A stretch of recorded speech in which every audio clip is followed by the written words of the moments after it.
madaxweynaha dalka Masar Cabdul Fattah al-Sisi ayaa waxa uu sheegay in suurtagal ah in dalkiisu qaadi doono tallaabo militari oo lagu taageero Generaal Khalifa Haftar oo ay awoodiisa hoos u sii socotay inkastoo weli uu ka taliyo magaalada Sirta. Khudbadda telefishinka al-Sisi ku sheegay in magaalada Sirta ay Masar ay tahay mid u qaas ah waxaana uu ku nuuxnuuxsay dhaqdhaqaaqyo kasta oo sameynayo ay kameen xukuumadda Qaahira ay noqon doonto mid waafaqsan shuruucda caalamiga. dowladda aqoonsata qaramidooda ee hadalka madaxweyne Cabdul Fattah al-Sisi ku tilmaamay inuu yahay dagaal ka dhan ah dadka reer Liibiya waxaana sheegtay inaysan jirin wax la yiraahdo khad casaan ah oo ku yaala dalka Liibiya gudihiisa.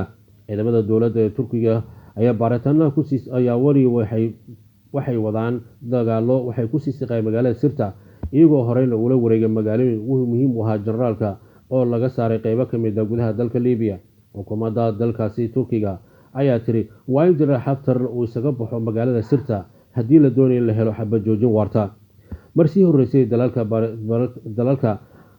isagu Generaal Haftar ku baaqay xabad joojinta in la bilaabo wadaxaajood lagu xaliyo xaaladda ka aloosan dalka Liibiya ayaa horey waxa uu diiday dowladda dalka Turkiga. horey fashil ayuu ku dhammaaday wadahadal la doonayo in lagu xaliyo khilaafka u dhexeeya dowladda Liibiya iyo Generaal Haftar. bartamihii sanadkii ayaa waxaa xoogeystay awooddii Khalifa Haftar isagoo gulub xogooda ku qaaday xarunta dowladda Liibiya iyo guud ahaan koonfurta dalkaasi. Haftar lacagtuu bixin waayey ama tallaabo uu ka qaybgelin waayey calooshood u shaqaystaya ayaa sababtay inuu awoodiisa hoos u dhacdo. dagaaladaasi waxaa ka dhashay khasaaro xoogan waxaana xitaa la xiray garoonka diyaaradaha ee magaalada kadib markii gantaalo awood badan lagu garaacay magaalada. xitaa maleeshooyinka taabacsan Haftar waxaa suuro gashay inay dhowr kiiloomitir gudaha u galaan magaalada xarunta oo dowladda ee caalamku aqoonsan yahay.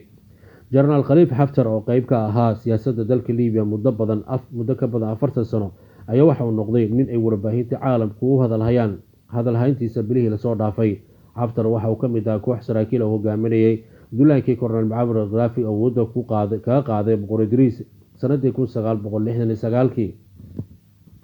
ciidamo ka amar qaata ayaa la sheegay in maamulka saldhigyada saliidda ay waaweyn ee dalka Liibiya la wareegeen iyadoo ujeedkoodu ahaa in dalalka saaxiibada lah ay dhoofiyaan saliidda ee dalkaasi qaniga ku yahay waxayna saldhigteen magaalada dhinaca bari ku taala ee Tobruk.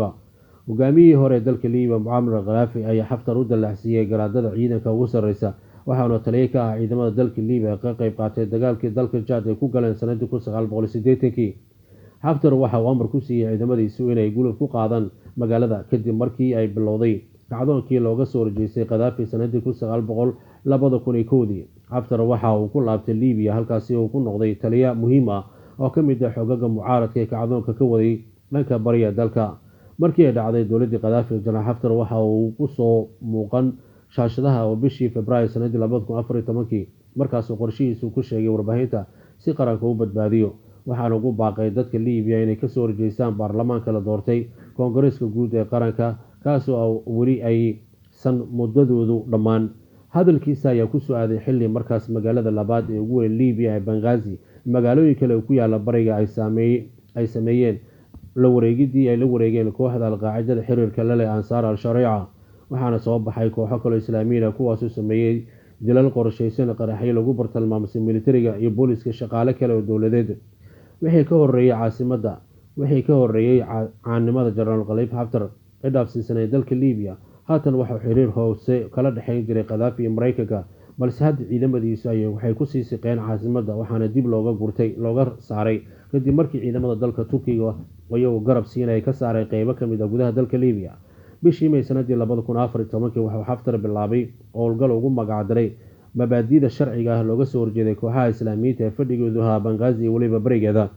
bishii Maarso sanadii 2015 baarlamaanka la doortay golaha wakiilada ee bedelay GNC ayaa u magacaabay taliyihii ciidanka Liibiya balse sanad ka hor horumar laga sameeyay ay weerar ku qaadeen dagaalamayaasha Islaamiyiinta ee ka soo duulay magaalada Benghazi.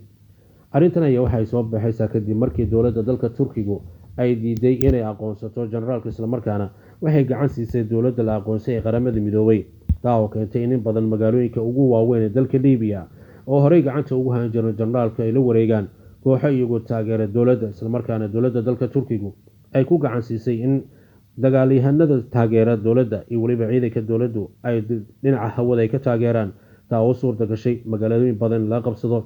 haatan magaalada Sirta ay ku sugayeen ciidamada laakiin dowladda dalka Turkiga waxay sheegtay in haddii nabad iyo waawaan la doonaya xabajoojinba in ciidanku jenaraalku